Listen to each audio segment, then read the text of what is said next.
is Mark Ware. Hello? Hello, Mark. We can hear you. You can hear me. Are we now live with the webinar? Yes, we are.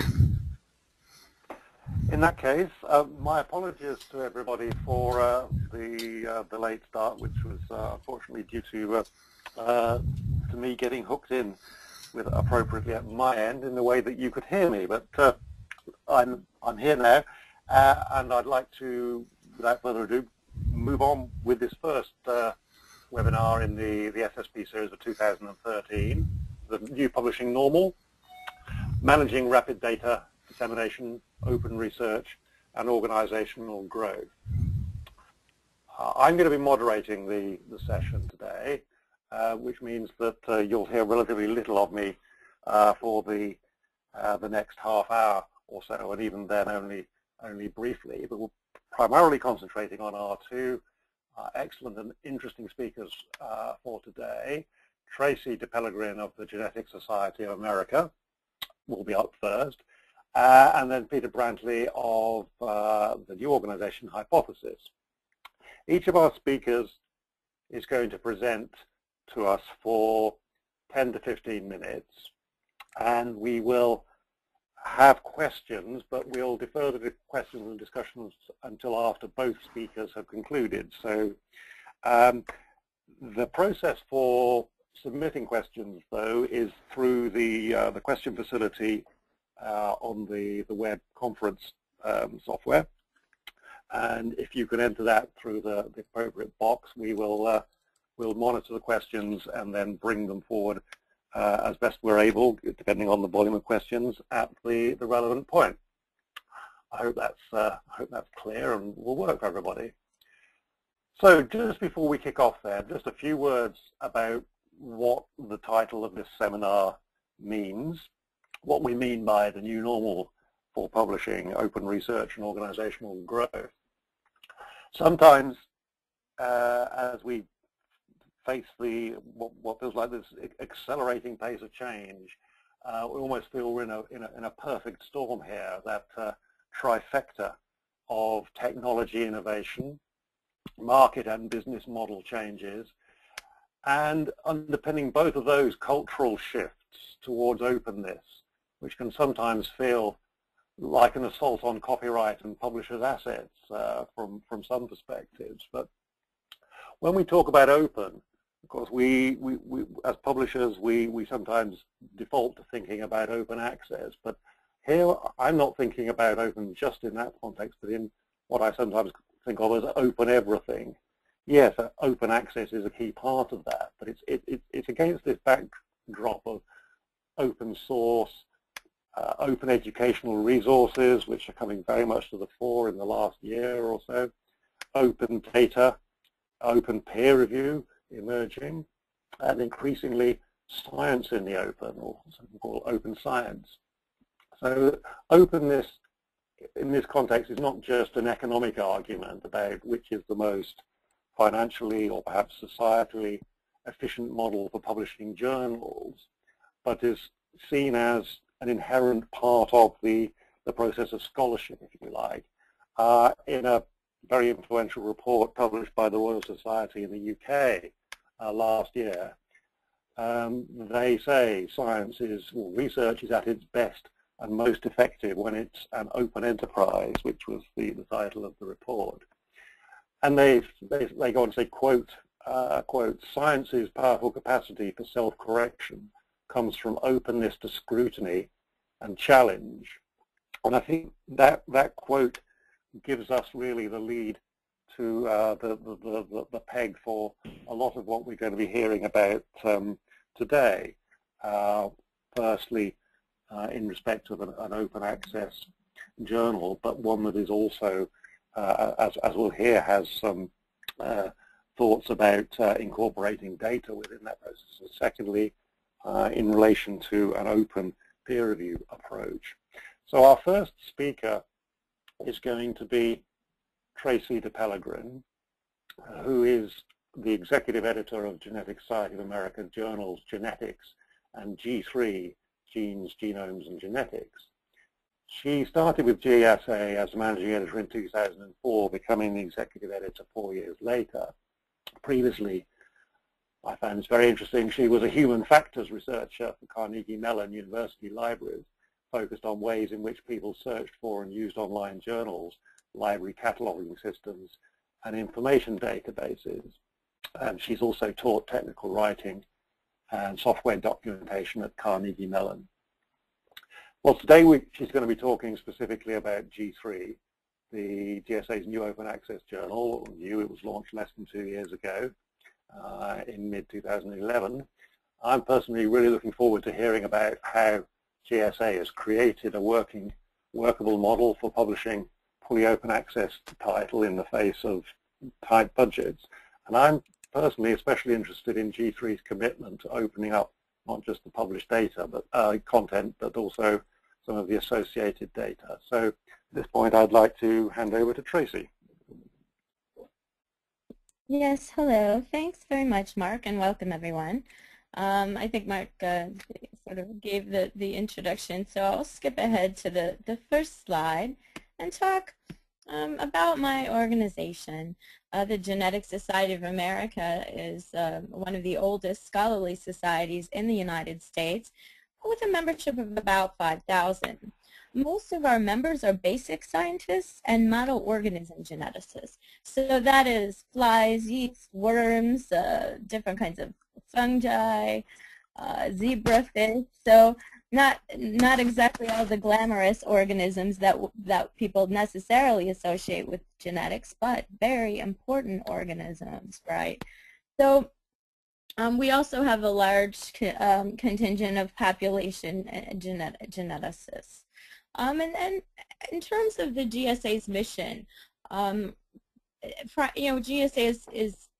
has I would say many missions, and depending on what constituents we're serving, but we're hoping to foster a unified science of genetics. We have a core mission of education, to educate students and the public. For example, we've just really developed a boost in our education efforts by hiring a director of education who's doing a lot of outreach to undergraduates and younger students in helping them to choose careers. And we're working on, we just developed some new content for the journal in terms of teaching how to teach genetics. How can you, we are publishing something called educational primers to accompany an article that will help folks in the classroom. And that's something that you see at a scholarly society, and this isn't something that necessarily you might see at a large publisher, but this is part of our mission that we're not making any money from, but we are serving the community by doing that. We publish genetics. It was launched in 1916, and recently actually, G3 was launched in June of 2011. I'm sorry, not September.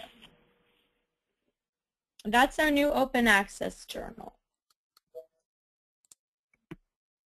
Okay. So the great challenge, as many folks have asked me, is, well, how do you do this? I mean, we have problems that are, and challenges that are similar to all publishers, right? Of traditional publication models with institutional subscriptions and advertising largely driving revenue. But in a society, as opposed to, say, a commercial publisher, I mean, our stakeholders are a little different, right? So we've got a board of directors. And for the GSA, the journals provide a great portion of the operating budget of GSA and to carry out its mission. So the board has a vested interest in the journals and its success.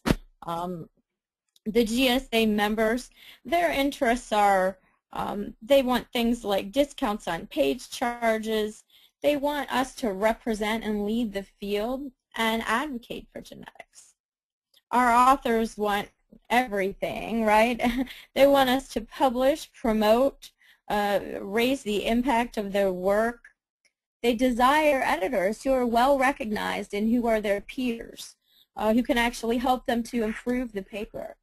Now, part of genetics and G3's mission is to really make the science, make the paper a more accessible paper and increase the impact. And sometimes that doesn't mean slamming it through peer review and getting it published in a day. It means taking a little time to really get the reviews of the peers, interpret those reviews, give advice, and kind of work with the authors to polish that paper and then help to promote it. And again, that doesn't, every publisher has a different model, but we find that for now our constituents are fairly happy with that. At the same time, our authors want things to be faster and faster, just like many of your authors, if you're in the journal publishing business or even in the book publishing business, right? And so we've been able to cut in half our time to submission to first decision. It's about 30 days now for both journals. 4 years ago in genetics, it was about 60 days. So I think that covers, I think people like OA advocates, we've had some help from Mike Eisen and some of the big OA gurus to help us promote G3 and also to work with us on picking the right Creative Commons license to use.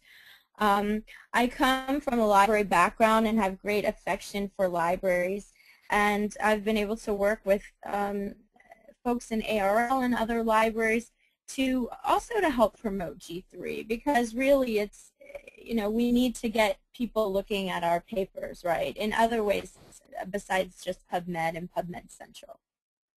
For the data mining, what we want is we want people to take our data, reuse our data, question our data, build upon it. It's an open access that encourages synergy.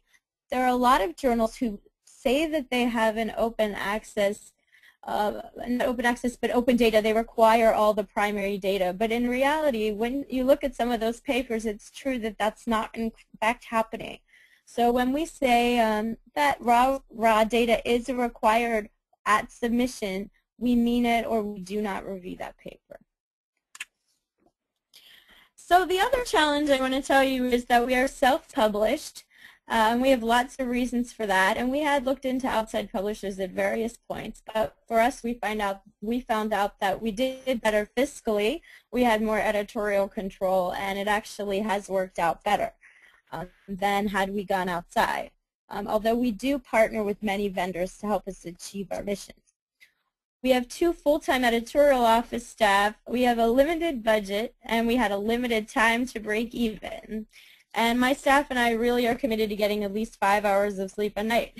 So trying to fit it all in has been a real challenge.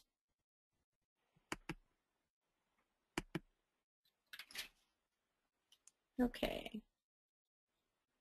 Did I skip a slide? Let's see. No. So genetics, the confluence of events that led to the evolution, I just want to speak really quickly about genetics and how G3 came to be. So in 2008, genetics changed its scope statement. The editors decided that we wanted to publish papers that were more significant and represented more of an advance in the field. Well, as you can imagine, this led to a much higher rapid rejection rate, a lower acceptance rate, and an increase in number of unhappy and confused authors. People who had published in genetics for years and had wondered why we were changing. So in 2007, we had about 576 articles and 7,300 pages, and in 2012, we published 304 articles and only 4,500 pages, and that was by choice. We've instituted, as part of GSA's mission, educational primers, toolboxes, commentaries, and some very interesting reviews from leaders in the field. Now, genetics has retained its traditional business model of institutional subscriptions, providing the bulk of the revenue. We also derive revenue from author fees, including paid charges. We have an author's choice program of open access, which we've had for several years now. We were out in front with that, because in the field of genetics, many of the authors do value open access. Why a new journal? Wasn't running one enough? Well, actually, it really wasn't.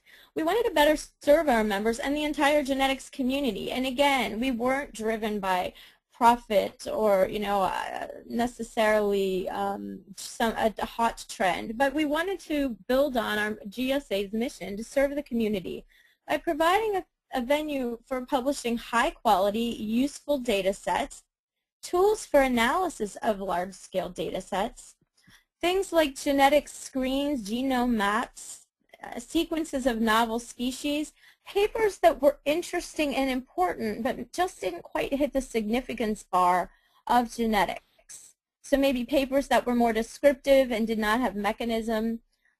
So there were lots of different papers. For example, the papers that genetics used to publish maybe 10 years ago that would have fit well into G3.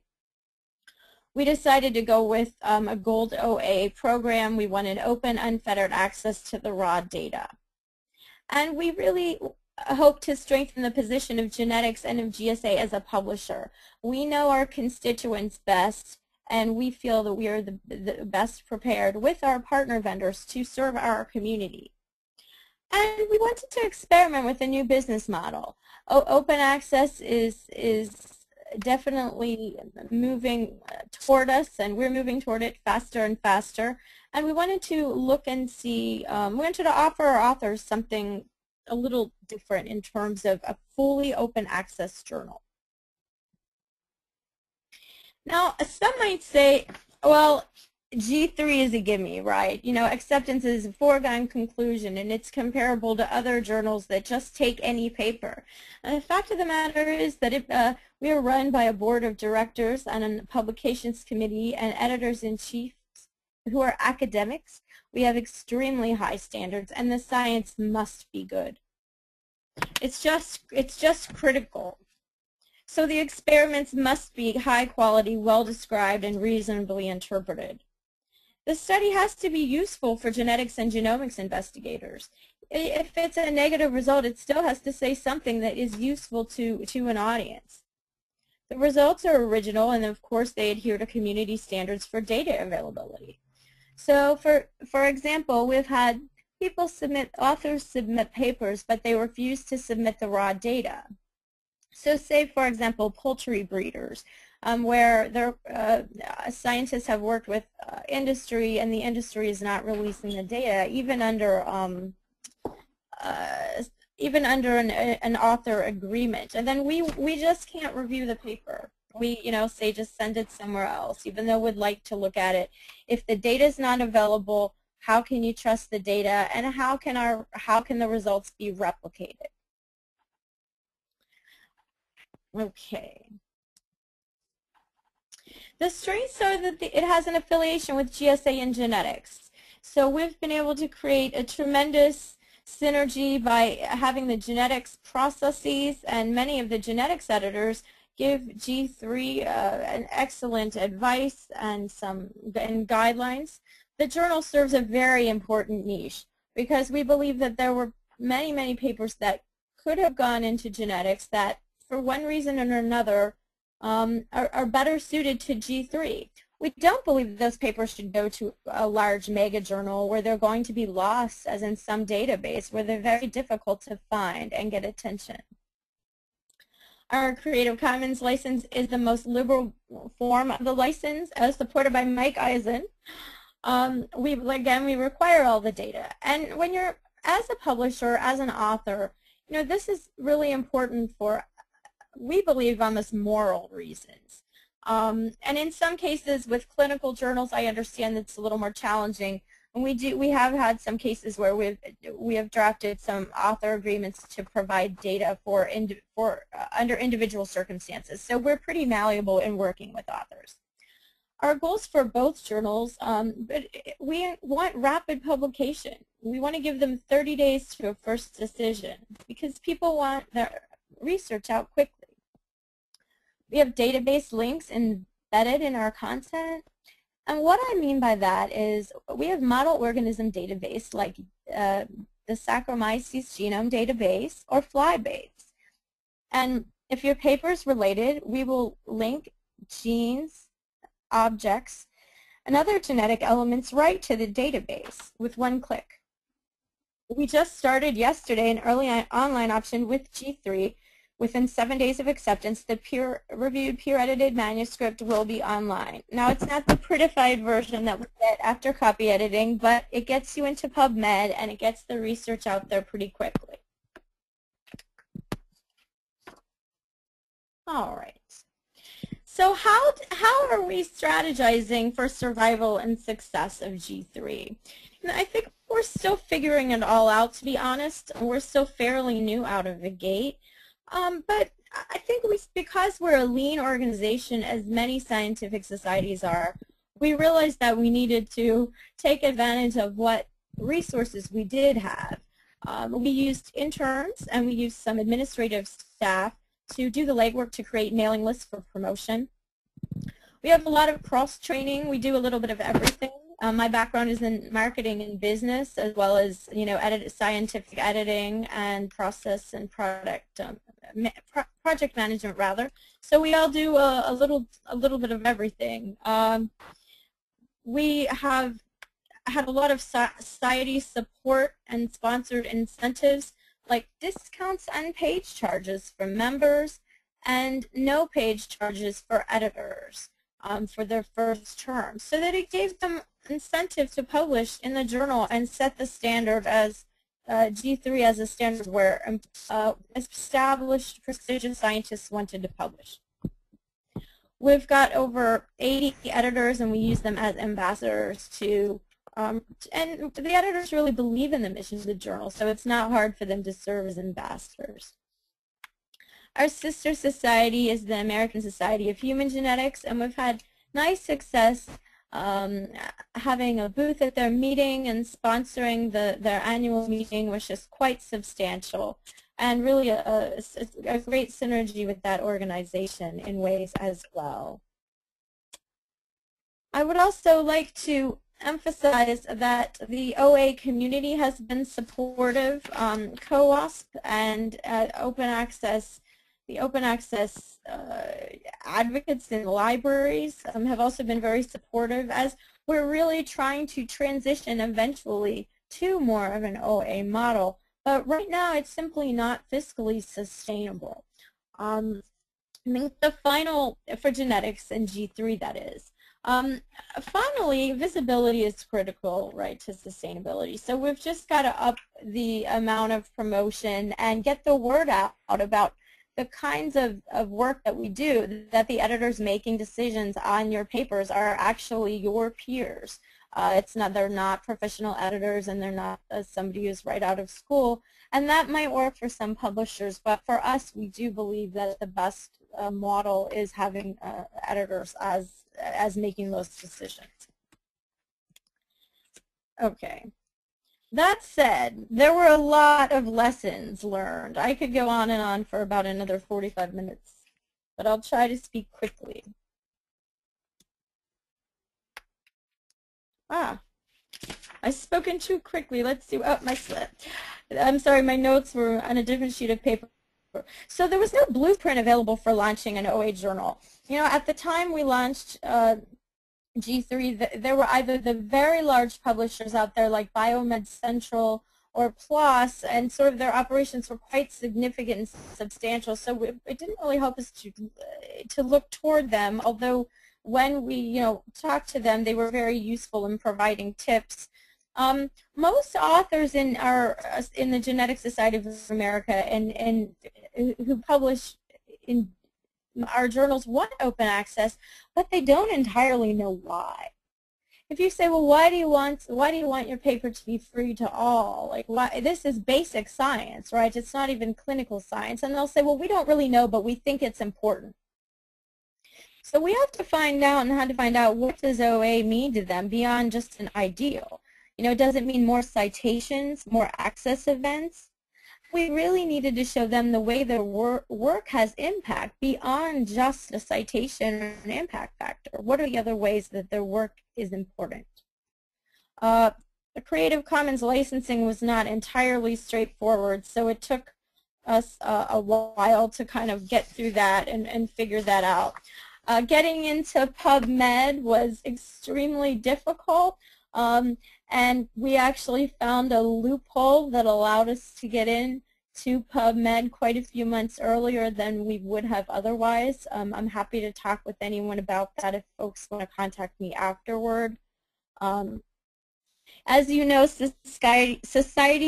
scholarly societies tend to be conservative and risk-averse, primarily because many of our members are conservative. So a challenge is, how do you take your society forward and be leaders when many are afraid of making mistakes, right? Let's see. And open access must be economically and editorially sustainable, right? It's nice, it's a wonderful ideal to have, but in reality, nothing is free. And as you all know, it's important to be pragmatic and dovetail your idealistic missions with the pragmatism of staying afloat and providing your society with its operating budget if you need to do that. Okay? I think the key is really to be agile and responsive. 1.5 years after our launch, G3 is nearing sustainability. We are not quite there yet. We're getting there.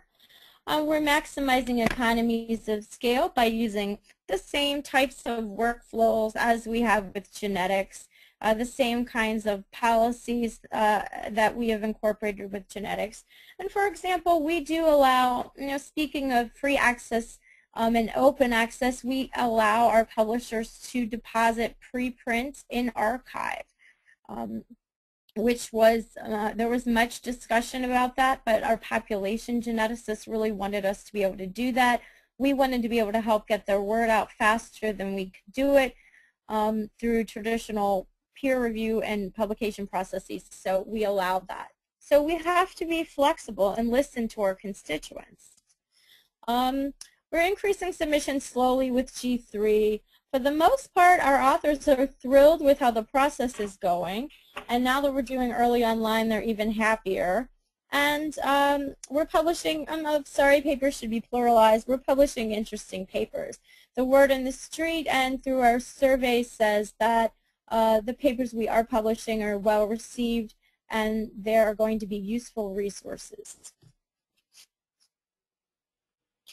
If genetics institutional subscriptions decline, G3 must be positioned to take up the slack.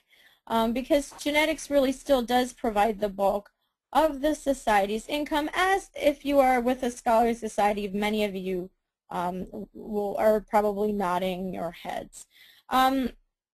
So let's see, the goal overall though is we really must maintain high editorial standards through peer review, academic editors. We do have copying, we do provide proofs, all while meeting budget. We don't believe in skipping steps just to get more and more papers out the door. So right, there's an inherent danger in Gold OA to accept all comers because, let's face it, you're making money on the papers that you accept. But there's a tenuous balance between all of these elements, and we're doing a good job so far. We have room for improvement, but we will never compromise on the science, and we hope not to compromise on important things like copy editing, and particularly when most of our papers are so math heavy. What might seem like a short-term gain doesn't always look right as attractive a few months down the line, and so we have to think of the longer term. What's next for G3? Well, we'll be increasing the number of marketing and promotions activities. We want to increase visibility, get more submissions, continue to shorten the time to decision and time to publication. That's very important for our authors, but again, still give them, useful reviews and ways to really make their paper have impact. So take a little more time maybe, but in the end, the impact is larger for having done that. New editorial office positions to help initiate new projects. We're doing that. We're in the process of hiring someone now. I'm very excited. So I started by myself, and a couple years later I got one more person. So it seems like every couple of years we get another person. Recommendations for society publishers. I really would like to talk with any of you who would like to debrief about this. We could have coffee or a cocktail or 2 cocktails, because this really is, slide could be about 6 slides long. Understand your stakeholders and what each group wants before you start, including your board of directors and your publications committee if you are a society publisher. Plan like crazy and then be agile. And don't be influenced by outliers. There will always be mega journals, and there will always be those that are publishing, 1 paper a month. I mean, just know your own identity and stick to that, because you'll always have naysayers who will come in and say, why can't you be as big as this other journal, and why aren't you as fast as them? And so you hear what they say, and you listen, and then you keep, you adjust as you need to. Prepare for surprises. Who could have thought that sequestration would really take place? Right now, there's going to be a trickle-down effect, as you all know, that's already starting. Things like the legislation in the UK and the OSTP policies are events that we as publishers need to respond to quickly. As you all know, with project managing, most tasks cost more and take longer than you have planned for. And just understand your role in the big picture of publishing. And I encourage us all to be collaborative and work together to really improve scientific publishing and see where it can look in 10 years. And I think this is also a nice segue into Peter's talk. So please email me, call me, follow me on Twitter, and let's talk if you've got questions or comments. Tracy, thank you very much for that talk. Fascinating. And I know I've got a host of questions here, but as I said at the beginning, we'd like people to keep their questions for now. We'll take questions after our second speaker has spoken. However, if you wish to submit your question into the pipeline, you can do so through the facility on the webpage here. Our second speaker up today is Peter Brantley, and I'm absolutely delighted that Peter's able to join us for this webinar. Peter is now the Director of Scholarly Communication at Hypothesis, previously, of course, Director of the Book Server project at the Internet Archive, working on new business models and distributing books, and very well known in the books world, particularly as the convener of the Books in Browsers conference and for work in the International Digital Publishing Forum. Specifically related to what he's going to be talking about today, Peter has played an important role in fostering the use of open formats and standards for publication, distribution, and access to digital content. And as a result of all that, I think he's probably thought as much as, or perhaps more deeply than nearly anyone else, about the issues around open peer review. For instance, I can recommend a key 2012 report on a Mellon-funded study on the requirements for implementing open online peer-to-peer review. Peter's going to be talking today about Hypothesis, which may be less familiar, or this idea to many in the scholarly publishing world, than the open access journal. Hypothesis is leading the development of technology for community peer review of online content, and today Peter is going to share with us how Hypothesis will bring crowdsourced peer review to all kinds of scholarly content as well as other kinds of content. So Peter, over to you. Thanks, Mark, and welcome everybody. Thank you for giving me an opportunity to speak with you today. Hypothesis is a relatively early not-for-profit startup, and like many startups, our goal is rather audacious, as it should be. We hope to foster an environment in which users, people, can annotate all knowledge that's presented on the web. And so let me try to explain why we want to do this. That is a very large goal, obviously. And so, I think it's important to ground that objective in an understanding of why we feel it's useful and indeed necessary to incorporate this functionality into the web. And one way to do that is to go all the way back to many centuries before and think about how humans have tried to express their understanding of the world to each other and how they've captured that understanding or recorded that understanding. And so, an example would be in 1215, this document, the Magna Carta. This is a copy that is in actually the U.S. National Archives, one of the very few numbers still extant, is an interesting case because, while we understand why this document was written and we understand largely what the barons were attempting to communicate to the King of England, what we don't have in context was why this document is worded exactly the way it is.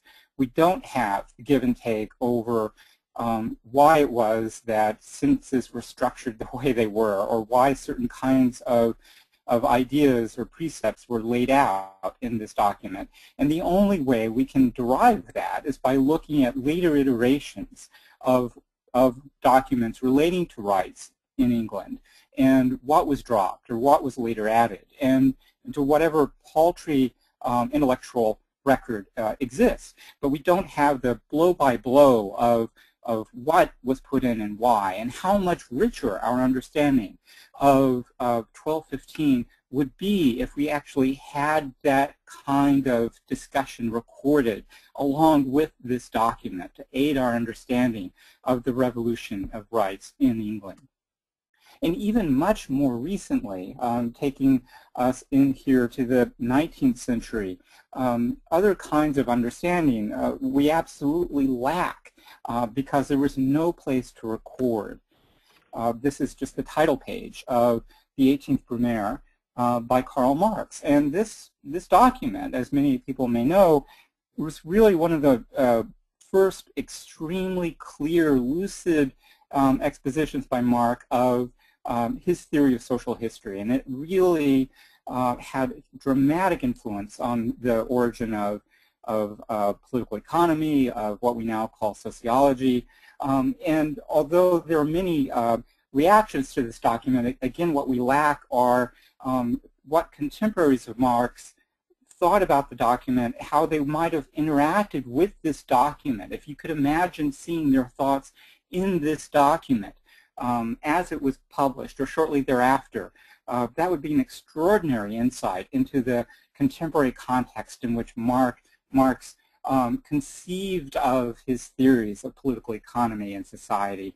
And again, we lack that. We have only really secondary discourse by and large around the concepts that Marx was putting forward. And yet our understanding of annotations is one that does stretch back for many, many centuries. We've long tried to record our thoughts about a central text in as many different ways as possible. And, this is, I think, perhaps the most famous kind of example. This is a page from the Talmud, which records commentary around a central small concept that's recorded here, where the commentary is recorded on the page around that concept. So this is how we've struggled to think about how we annotate or how we record our commentary or our discourse on the printed page. And this, is unfortunately one of the few examples of how this is done on any kind of systematic basis. But clearly this has been a priority for us. Over the last few decades, particularly I would say after through World War II and then afterwards, we've started to gain an understanding about what a distributed network world looks like and how we might understand or conceive of knowledge and of contributing knowledge in a networked environment. This is, I think, I would posit a very different kind of understanding than the kind of understanding that people have about distributing ideas on print.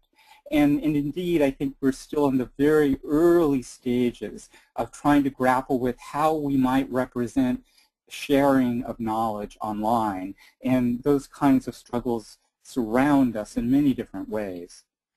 But go back to 1945 and think about the early computing developments there that were so important in a range of fields, certainly modern ballistics,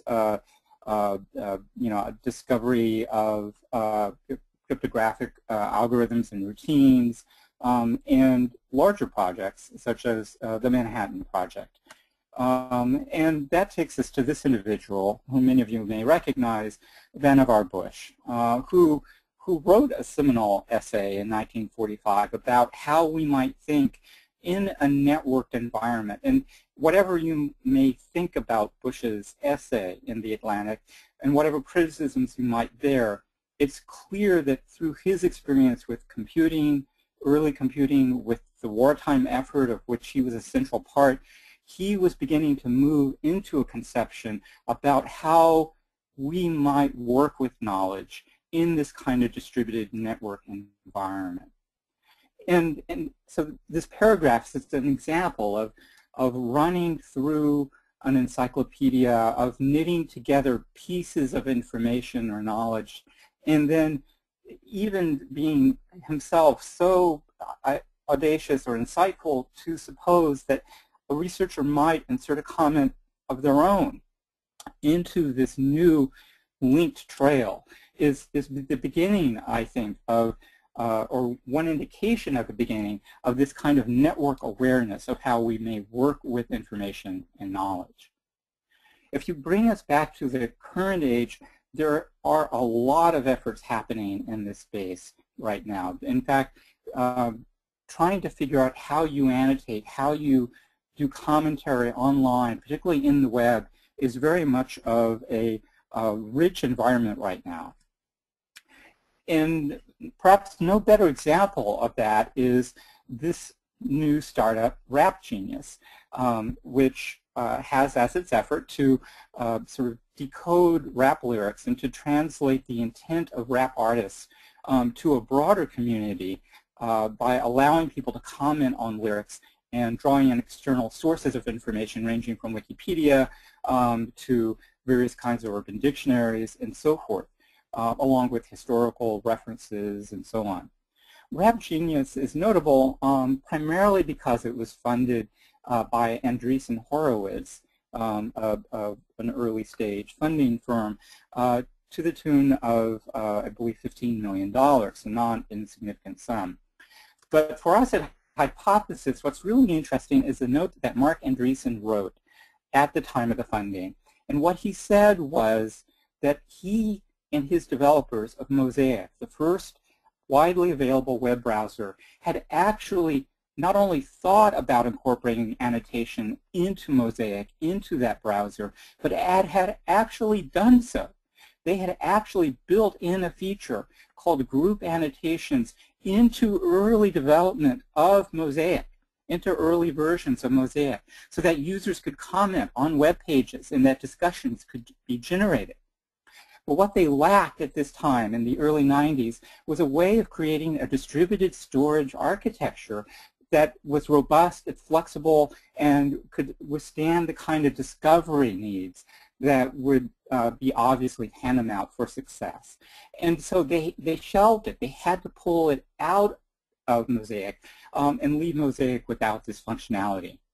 And Mark writes, I often wonder how the internet would have turned out differently if users had been able to annotate everything. You know, to add new layers of knowledge, he writes, and so on ad infinitum. And that vision is really, I think, what's driving many of us in this space. And yet we still don't have this kind of functionality on any kind of scale. And there are a wide number of reasons for this. I'm not going to go over this slide. I think many of these things will be drawn out in the next couple of minutes. But you know, I will note, you know, one of the obvious problems is what's called the cold start problem, which is that you need enough people commenting on enough web pages so that people feel like there's something there that makes it worthwhile for them to contribute to. And there are a variety of ways of addressing this particular problem, but it is definitely resolvable. And you know, at this point in time, it's easy enough just to simply point at an application like Twitter to observe that a new kind of communication can emerge over a period of time, in its case out of a podcast company with just a couple of years of relatively slow growth before dramatic takeoff. So the trick is finding those keys that enable that, or can at least help generate this kind of engagement with the broader user community. And that's where Hypothesis comes in, because Hypothesis is a not-for-profit project that aims to enable community-moderated annotation of the world's knowledge by leveraging ongoing work to standardize in an open community specifications for annotations. So this is trying to generate an open environment, a shared open understanding of what annotations can be like, so that people can truly knit together the web of knowledge that Mark Andreessen had conceived of in the early 90s, and indeed that humans have struggled to implement for hundreds of years.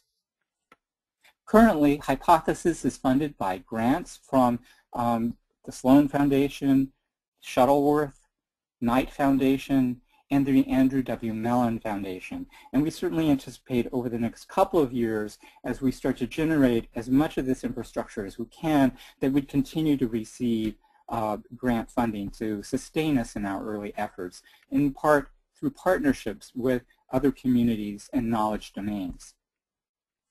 So let me talk about briefly what we mean when we talk about annotation. What are the sort of central concepts or sort of instrumentalities that we need in order to advance that project? And in some ways, what we can say is annotation is a little bit like an arrow into a particular kind of document or knowledge representation. And the arrow, in this case, often has a payload, and it has an address for the annotation, and it has a target. You know, what are you trying to address when you annotate something?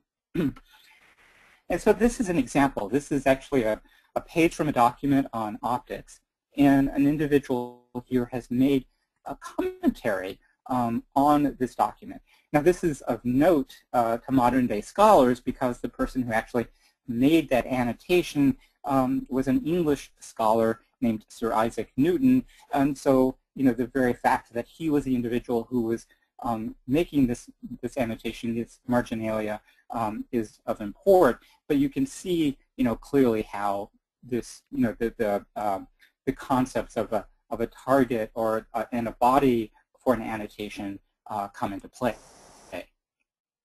When we think about designing an open annotation framework, we're trying to establish several things. There are several deliverables, if you will, for Hypothesis in the larger community.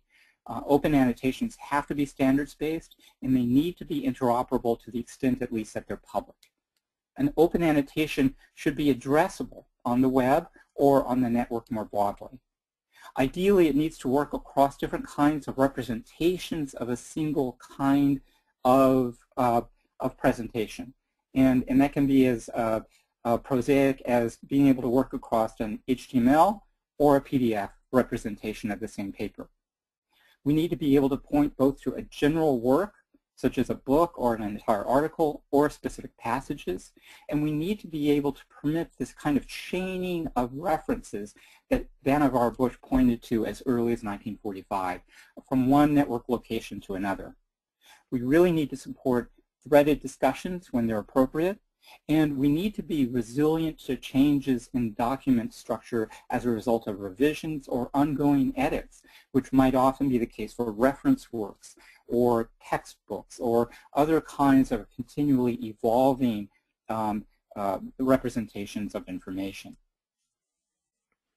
The open standard that Hypothesis and many are building on is a W3C effort called the Open Annotation Community. And the Open Annotation specification is a formal specification here modeled in RDF. And I will not go into this, but what's important is to note that the RDF specification came out of both a digital humanities context and a biomedical context, and so had a wide range of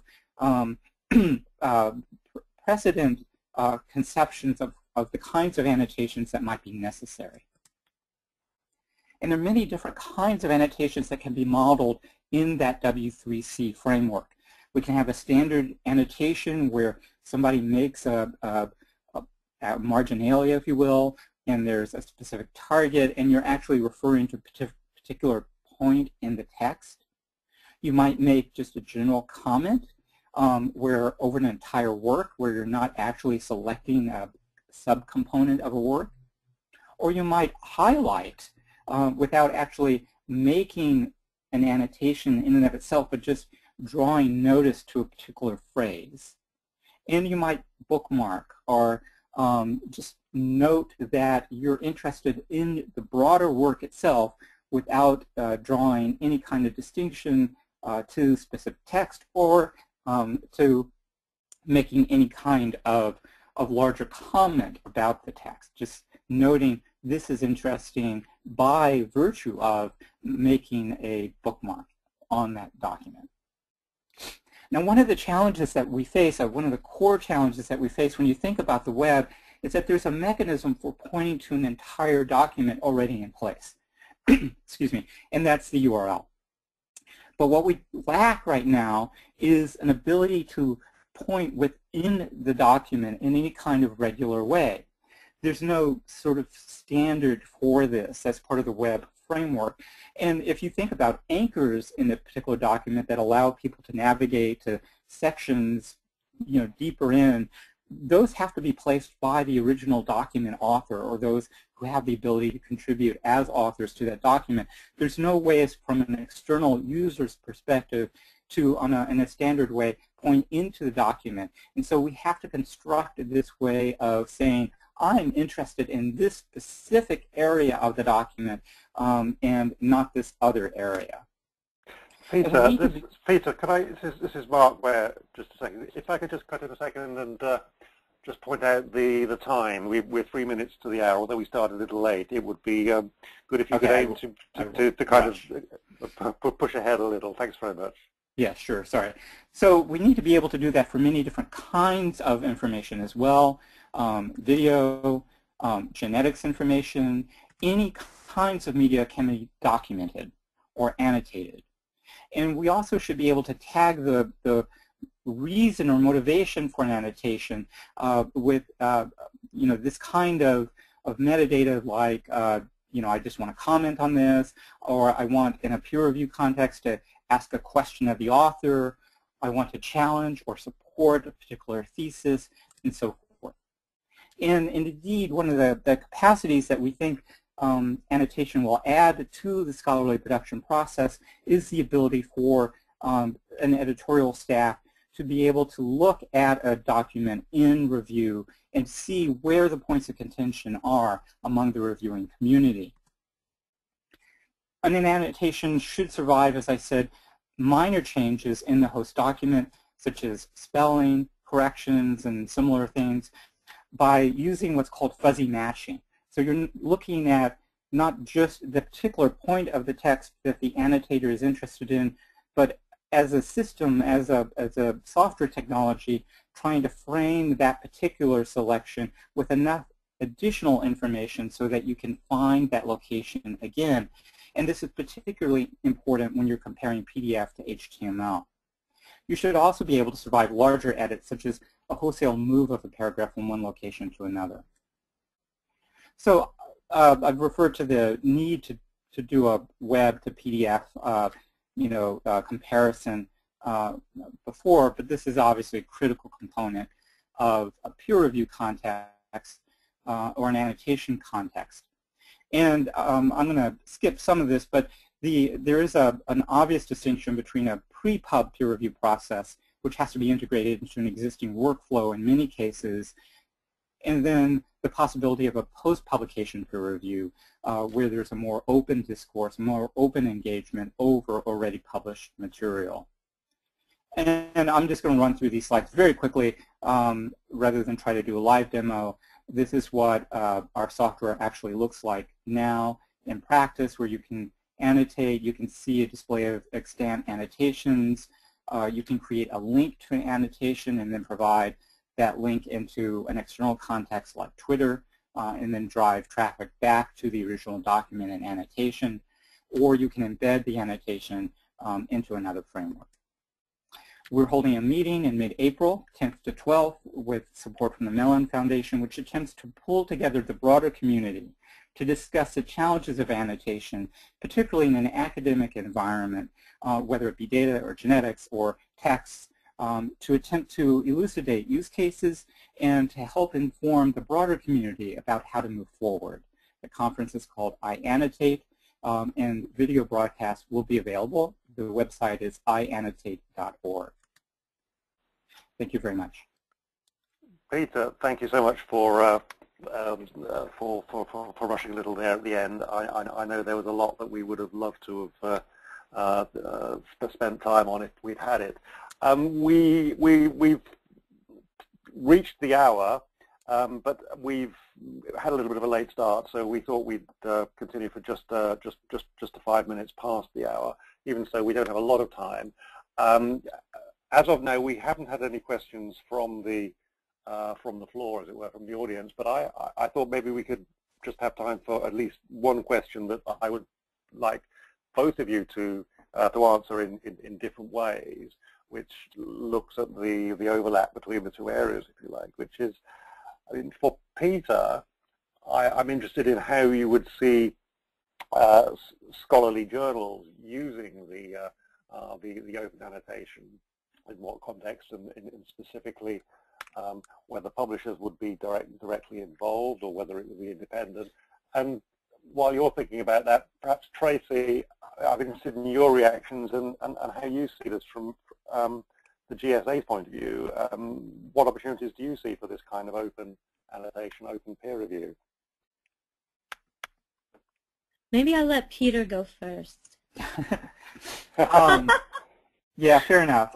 And Mark, I think, you know, as I indicated right at the end of the talk very tersely, I think there are different mechanisms that publishers can support annotation in a journal's context. And one of those is pre-publication, and that integrates often into peer review. And the second way is in a post-publication context to foster ongoing discussion about published information. The latter, in some ways, is really, I think, quite straightforward, because essentially you're bringing annotation of the open web into the framework of the publication itself. And that can be gated. You know, journal communities can decide to restrict access to those kinds of conversations to subscribers, whether institutional or individual, or it can be broadly public to serve the broader aims of publishing and the scientific community. So that is in and of itself, I think, relatively straightforward. You just utilize the tools that Hypothesis and others are making available based on open standards to permit that kind of engagement over articles. The pre-publication case, particularly where you're thinking about utilizing this kind of annotation with peer review, is more or less difficult depending upon whether or not you're utilizing an existing workflow solution. And if your existing workflow solution can be tailored to support this kind of annotation framework, then it just becomes part and parcel of the peer review mechanism that you have already designed. If you're a new journal starting up, then you have an opportunity to bring into a new workflow this kind of capability for establishing a peer review mechanism for open annotation. But again, that annotation can be restricted or open depending upon the needs of the peer review process. Peter, that's great. We do have a question from the floor, which relates specifically, I mean, to what you were talking about there, I think, which was, have you considered legal issues, especially with respect to defamation or similar, in respect of annotating published material? Where would that, how would that fit? Yes, the issues surrounding annotation, any kind of ongoing discussion, are legion. And of course, in many ways, some of these are mirrored by existing kinds of commenting platforms which are less sophisticated.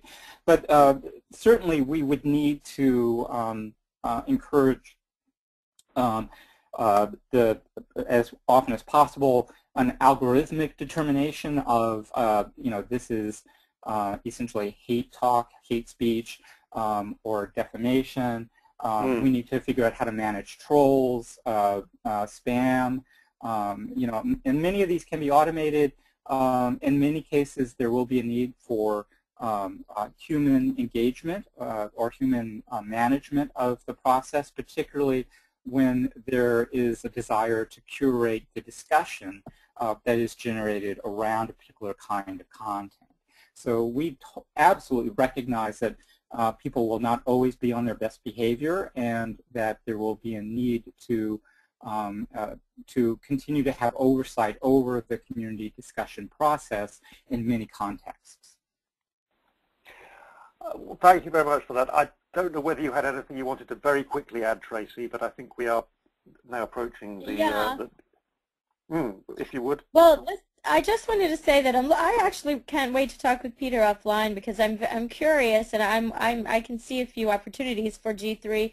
I think it's important, and so one of the things we hear from everyone, and from our editors in particular, is how busy everyone is, and how difficult it is to even parse through the comments that one is getting from reviewers. And so authors say this too. So I think separating the wheat from the chaff, even though you're trying not to be paternalistic, the idea is there's a glut of information out there on everything, and I think part of what we're all looking for are ways to sort of filter that, right, and so that to get us the kinds of information we want when we want it. And if these kinds of tools can aid in that, I think you've got a real winner. That's really interesting, and I'd love to pursue this, but I'm afraid we are out of time now. So much to talk about, but so little time, I'm afraid. So I believe, Michelle, is right, that the slides and materials will be available on the website. But apart from that, the next, I just draw attention to the next SSP webinar, which is on the 9th of April, which will be looking at competitive strategies for launching or repositioning your publication. So finally, before we go, I'd just like to take this opportunity to thank both our speakers, Tracy de Pellegrin and Peter Brantley. Fascinating talks, and I hope everybody else in the audience enjoyed what you had to say and found it as interesting as I did. Thank you. Goodbye. Thank you. Yes, goodbye.